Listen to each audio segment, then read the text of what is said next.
Now, I think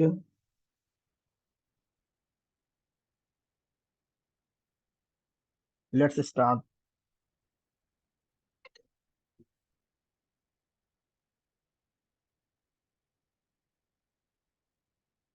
Coming to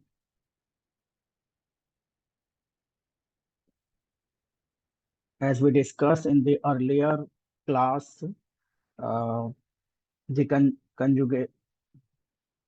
Wait a minute.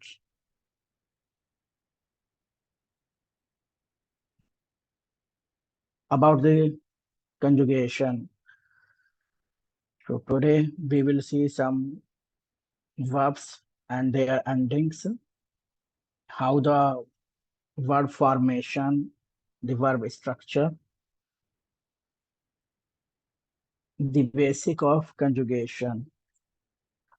A verb is the part of speech that expresses an action, mode of being, or occurrence. For example, to run, to think, to live. In German, laufen. Laufen is to run, denken is to think, or leben is to live. So when used in a sentence, the verb is said to be inflected, meaning it may have endings or inflections. To conjugate, a verb means to list all its different inflected forms in a specific and logic fashion. German has more inflected forms than English. Compare the following two sentences. Let's see this sentence so that you guys understand. Ich laufe jeden Tag. Ich laufe jeden Tag. I run every day. Here, don't confuse this laufen with the English word laugh. Laugh. That is lachen. Lachen is to laugh, and laufen in German is to run. Ich laufe jeden Tag. Sie lauft. Er lauft. So ich laufe jeden Tag. I run every day. Wir laufen jeden Tag. See the endings. Here the verb laufen, laufe. But we laufen. Wir laufen jeden Tag. We run every day. Notice the English uses the same form run in both sentences. We run every day. I run every day in both sentences. Whereas German has two different forms. Laufe Excuse me, and sir. yes. Sir font size आप थोड़ा बड़ा कर देंगे, mobile screen पे थोड़ा problem हो रहा है दिखने में. Okay, अब ठीक है. Yes sir, thank you sir. Okay. So notice that English uses the same form in both sentences, whereas German has two different forms, laufe and laufen. As you can see from the example, the difference Hello sir, between the nobody is form. audible for me. What happened, Hera? Any problem? अकेले भी रखते Please mute. Please mute. Endings are one of the ways inflected verbs can show the grammatical categories of a person. In German, Person, number, numerous or Zahl, include modest and tense, tempus or site. This section provides an overview of these grammatical categories and the category of wise genus. The basic of somebody open their mic. Please mute yourself. Walk and board.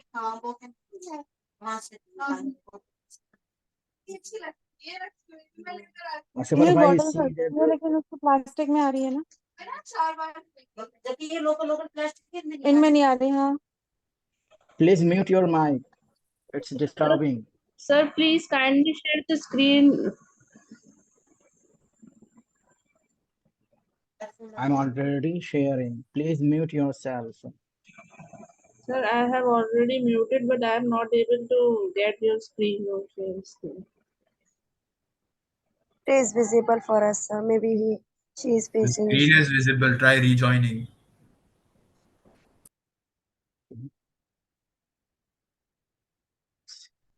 So endings are one of the ways inflected verbs can show the grammatical categories of a person, person, number, numerous or sound, mood, modus, and tense, tempus or site.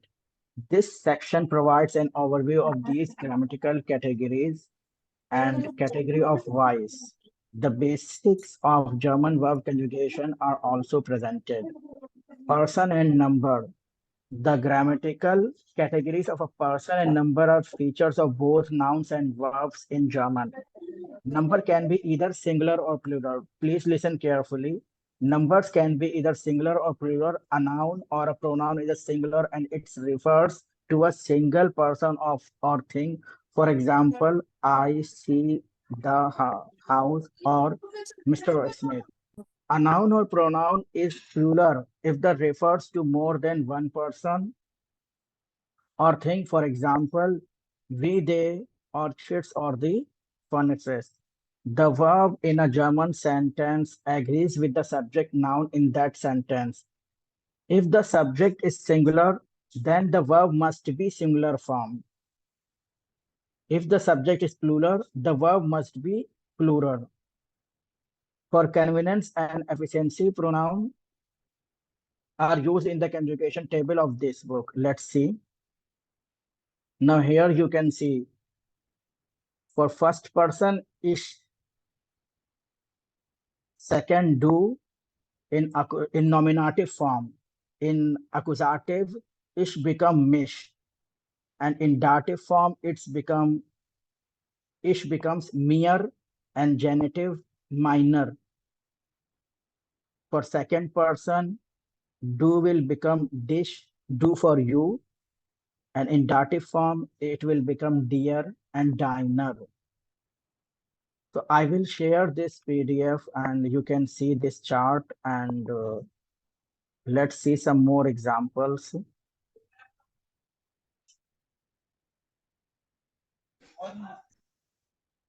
The another here.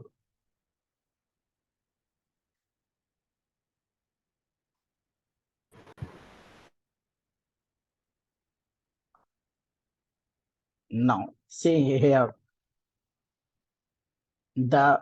for example, to come for common, the stem is com, but en and n, we reduce or sometimes verb endings here. Ishq for coming, to come, ish, come, do, comst, z, common, air, z as he, she, or it, compt for want, we are common, air, compt, z, common, and for z, they, common.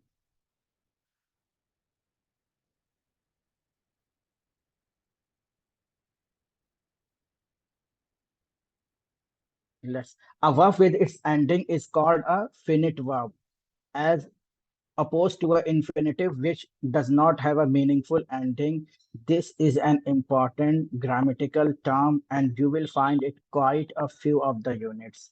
Verb endings in more details. Although as a beginner, you probably mostly use the first and the second person, singular ish and do or z. It is important to know all the endings for the verb.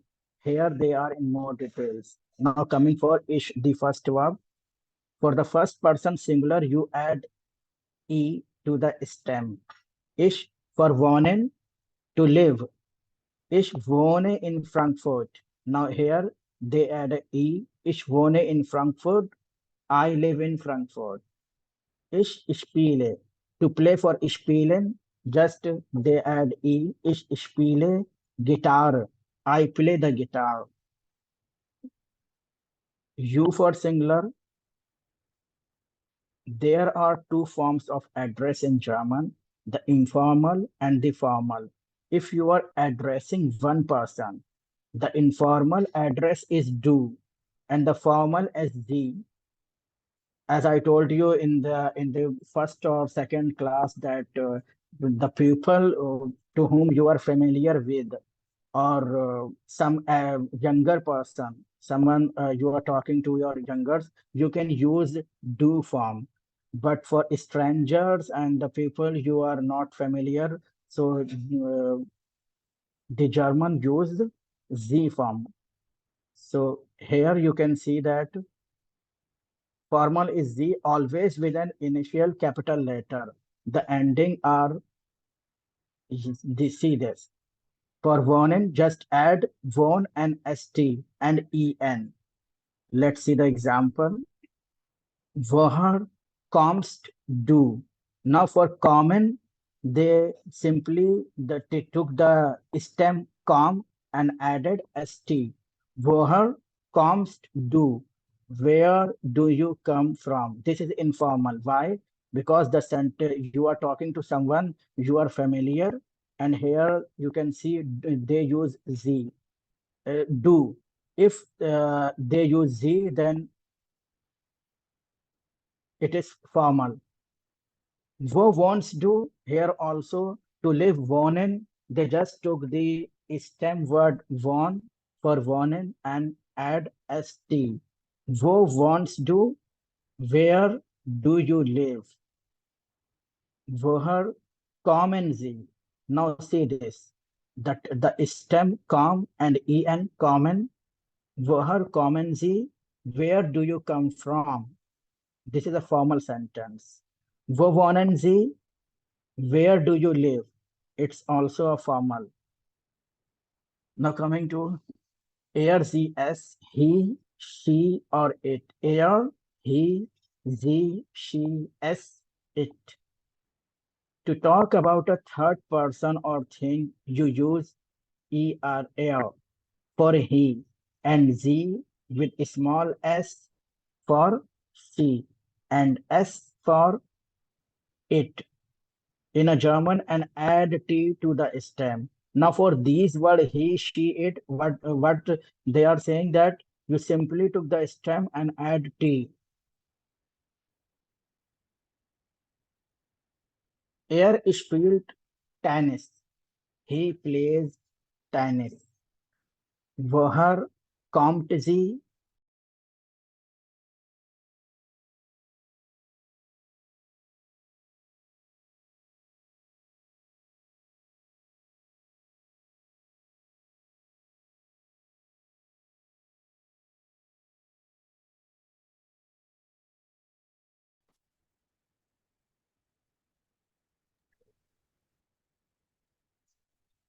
Add verb.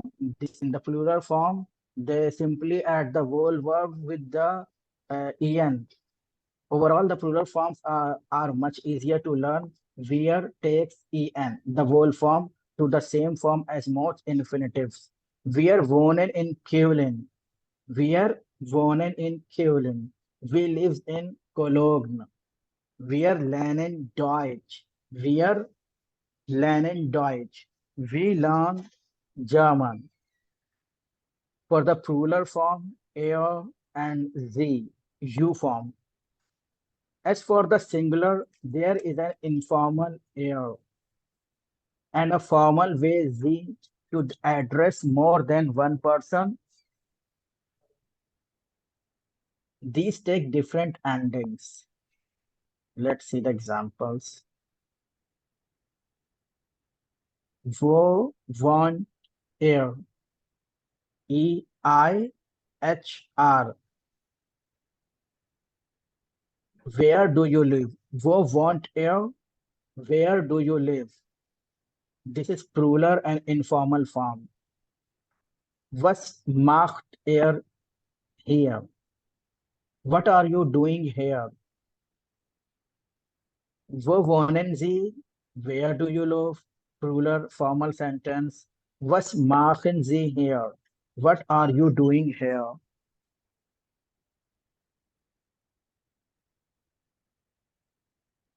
Now for the they form Z. When referring to a several people, German uses Sie.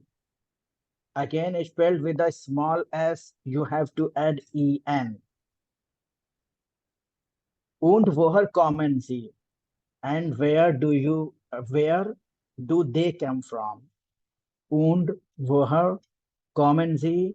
And where do they come from? Utah. As I told you earlier, J is pronounced at Y in German. Utah und Band was machen Sie? Utah and Band, what are they doing?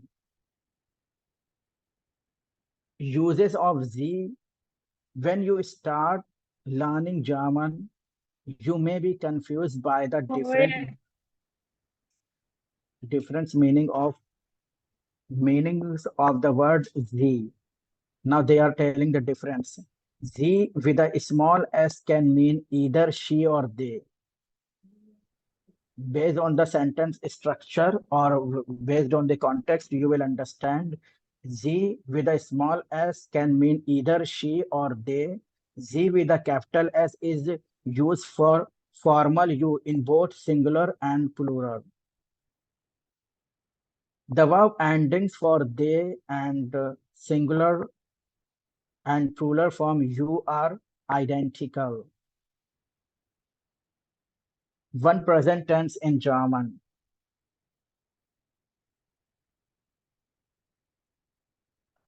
As we have seen in German, there is only one present tense which corresponds both in the sample, both to the simple and to the continuous present in English. Er trinkt Bier. For trinken is used for drinking. So er trinkt Bier. He drinks beer. Or he is drinking beer.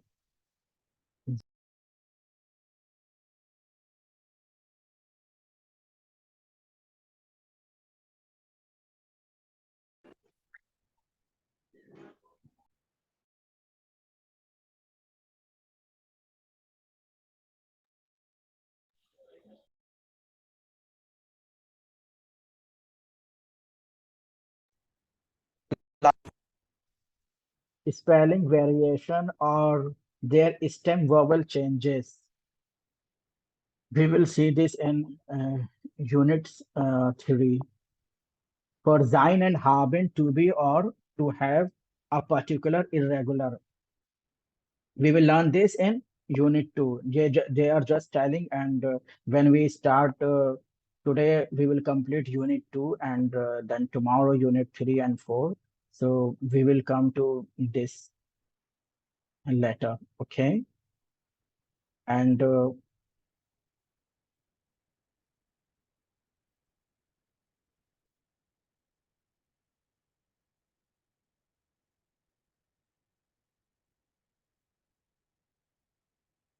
so we will start unit 3 uh, tomorrow. And as I till now, what we learn, I have few messages. In Deutsche, it is common. Common means come from. Please mute your mic and disturbing. Okay. So we will start unit 3 tomorrow. And till now, what we have learned? We have learned the some normal phrases, daily use phrases like good morning, good evening, guten Morgen, good Nacht. And we learn about numbers. We learn about days and weeks. So tomorrow we will ask anybody. You can prepare for this, and anyone from us can tell what we learned till now. Okay, any three of you, there are 26 people today. So any three people can, I am all of you prepare, and I will randomly ask any three of you about all this till now what we have learned. So I will ask any one of you. Okay,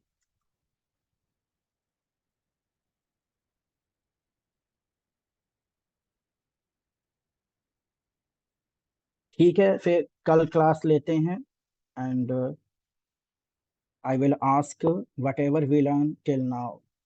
Thank you and good night. Thank you, Akib bhai.